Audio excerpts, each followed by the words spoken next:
পরীক্ষিত শিক্ষার পরিচয় কি? পরীক্ষিত শিক্ষার পরিচয় হচ্ছে আপনার যেই শিক্ষা করে মানুষকে মানুষ বানিয়ে দেয়, যেই শিক্ষা করে তার নবী মুস্তাফার মহব্বতকে দিয়ে যায়, যেই শিক্ষা মানুষকে তার মা বাবার মহব্বত দিয়ে দেয়, যে শিক্ষা নবীর মহব্বত বানিয়ে দেয়, নবীর আশিক বানিয়ে দেয়, অলিগঞ্জের মহব্বত দিয়ে দেয়, আপনার সাহাবায়ে কেরামদের মহব্বত দিয়ে দেয়।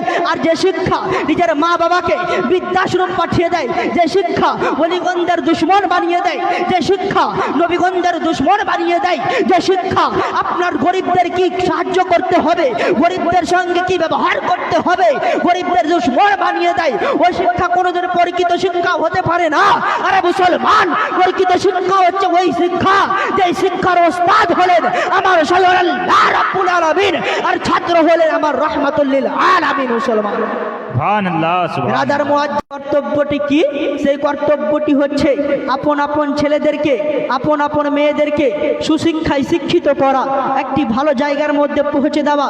কিন্তু মুসলমান, আমাদের দেশে যেহেতু শিক্ষার প্রতিষ্ঠান দুই ধরনের চালু আছে, এক শিক্ষা জগতিক শিক্ষা, দুনিয়াবী শিক্ষা, আর দ্বিতীয় নাম্বার ইসলামিক শিক্ষা, ধর্মীয় শিক্ষা। তো সুতরাং আমরা বাবা হিসাবে নিজের সন্তানকে কোন শিক্ষায় শিক্ষিত করব, এই বিষয়কে সামনে রেখে আমি সূরা মুজাদালা থেকে 11 নম্বর আয়াত তেলাওয়াত করেছি।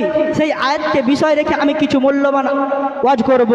বেরাদার মুআজ্জাজ, এই দুনিয়ার বুকে প্রত্যেক মানুষ সম্মান চায়, প্রত্যেকটা মানুষ মর্যাদা চায়, প্রত্যেকটা ছেলে মেয়ের মা বাবার ইচ্ছা যে আমার ছেলে মেয়ে মানুষের কাছে সম্মান পাক।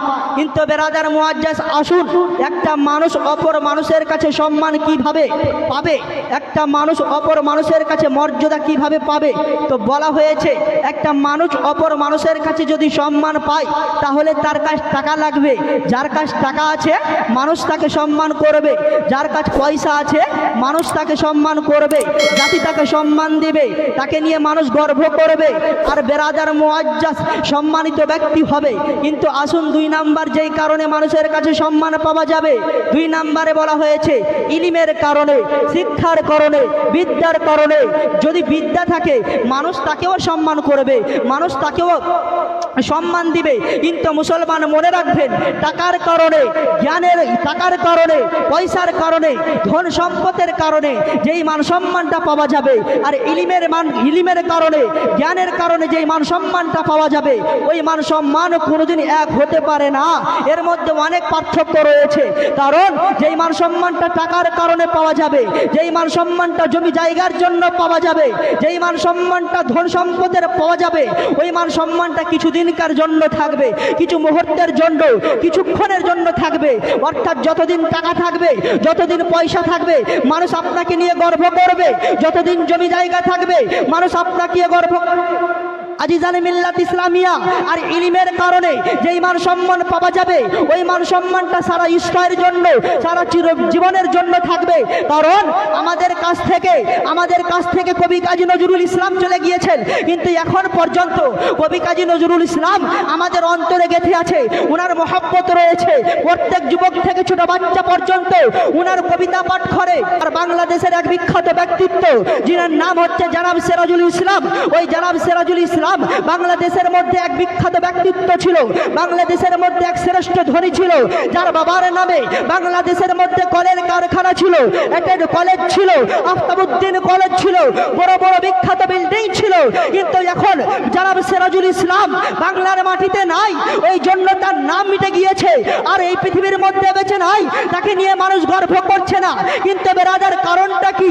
কারণটা হচ্ছে একটাই, তার মান সম্মান ছিল টাকার কারণে, তার মান সম্মান ছিল জমির কারণে, তার মান সম্মান ছিল ধন সম্পদের কারণে, আর ইলমের কারণে। আর যেই মান সম্মানটা পাওয়া যাবে, ওই মান সম্মানটা চিরস্থায়ীর জন্য থাকবে।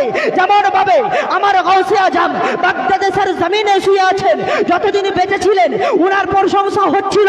এখন পর্যন্ত বাংলাদেশের জমিনে উনার নাম হচ্ছে হজার ধারতিতে, আল্লাহ হজার ধারতিতে হজা গরিবের নওয়াজ শুয়ে আছেন আজমিরের ধারতিতে, এখন পর্যন্ত উনার চর্চা হচ্ছে। আলা হযরত বরেলির সরজমিনে শুয়ে আছেন। এখন পর্যন্ত উনার নাম হচ্ছে এই বেঙ্গলের সরজমিনে আলামুল হক পান্ডাবি শুয়ে আছেন, উনার প্রশংসা চলছে। আখিয়া সেরা শুয়ে আছেন, উনার প্রশংসা আছে। কিন্তু মনে রাখবেন ব্রাদার, আমার মহান আল্লাহ তাআলা উনাদেরকে হয়তো এত টাকা পয়সা দেননি, অতটা ধন সম্পদ দেয়নি, কিন্তু আমার মহান আল্লাহ তাআলা তাদেরকে ধনী করেছিলেন ইলমের মাধ্যম থেকে, জ্ঞানের মাধ্যম থেকে ধনী করেছিলেন। আজিজানি মিল্লাত ইসলামিয়া, এই জন্য আপনাদেরকে বলবো, ইলমের কারণে যে মান সম্মান পাওয়া যাবে, ওই মান সম্মান সারা জীবনের জন্য পাওয়া যাবে। আর টাকার কারণে যে মান সম্মান পাওয়া যাবে, যেই মান সম্মান পাওয়া যাবে, ওই মান সম্মানটা চিরজীবনের জন্য নয়।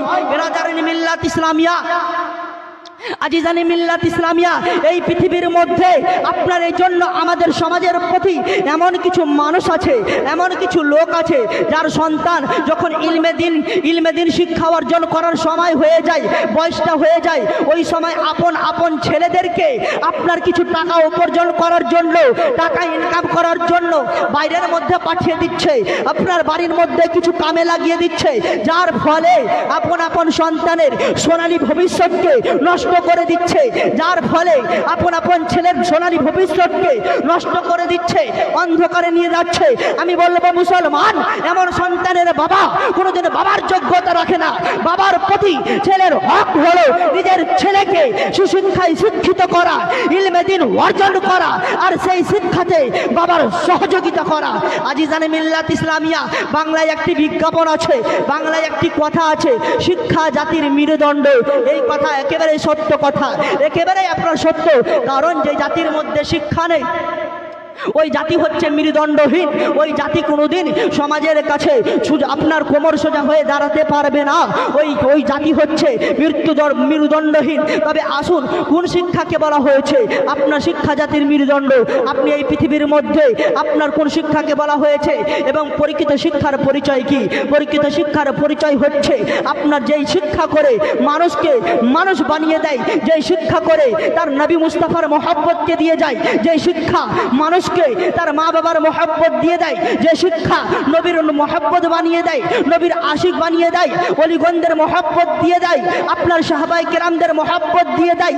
আর যে শিক্ষা নিজের মা বাবাকে বৃদ্ধাশ্রম পাঠিয়ে দেয়, যে শিক্ষা ওলিগণদের দুশ্মন বানিয়ে দেয়, যে শিক্ষা নবীগণদের দুশ্মন বানিয়ে দেয়, যে শিক্ষা আপনার গরিবদের কি সাহায্য করতে হবে, গরিবদের সঙ্গে কি ব্যবহার করতে হবে, গরিবদের দুশ্মন বানিয়ে দেয়, ওই শিক্ষা কোনোদিন পরীক্ষিত শিক্ষা হতে পারে না। আরে মুসলমান, পরীক্ষিত শিক্ষা হচ্ছে ওই শিক্ষা, যে শিক্ষার ওস্তাদ হলেন আমার স্বয়ং আল্লাহ রাব্বুল আলামিন, আর ছাত্র হলেন আমার রাহমাতুল লিল আলামিন। মুসলমান সুবহানাল্লাহ, বিরাদার মুআজ্জাজ সামাইনে কেরাম, আমার নবী মুস্তাফা বড় বড় যুগের মানুষকে সোনালী মানুষ বানিয়েছিলেন আমার রাহমাতুল লিল আলামিন। আসুন মুসলমান, এই পৃথিবীর মধ্যে ইলমে দ্বীন শিক্ষা অর্জন করা হচ্ছে ফরজ। আমরা প্রত্যেকেই জানি বা প্রত্যেক আলিমের কাছে শুনি, মিশকাতের মধ্যে অনেক হাদিস এসেছে। আমার নবী মুস্তাফা বলেছেন, তলাবুল ইলমি ফরিদাতুন আলা কুল্লি মুসলিমিন মুসলিমা। ইলমে দ্বীন শিক্ষা অর্জন করা প্রত্যেক নর নারীদের উপরে আল্লাহ ফরজ করে দিয়েছেন। আজিজানে মিল্লাত ইসলামিয়া, তবে কোন শিক্ষাকে বলা হয়েছে?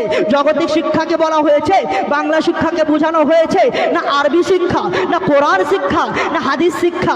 আপনি মনে রাখবেন, আপনি হয়তো মনে মনে ভাবছেন হয়তো বাংলাকে বলা হয়েছে, হয়তো ইংলিশকে বলা হয়েছে, হয়তো ম্যাথমেটিক্সকে বলা হয়েছে, কিন্তু না মুসলমান, কোন কথাকে বলা হয়েছে জানেন? আপনি মনে রাখবেন, আপনার বাংলা শিক্ষা জগতিক শিক্ষা, ইসলামের দৃষ্টিতে, ইসলামের ভাষাতে এই কথাকে জ্ঞান পর্যন্ত বলা হয় না, এই ভাষাকে বলা হয় কিছু এই দুনিয়ার মধ্যে চলার জন্য পণ্ডিত অর্জন করলো, এই পৃথিবীর মধ্যে চলার জন্য পণ্ডিত শিখেছে, আর কিছু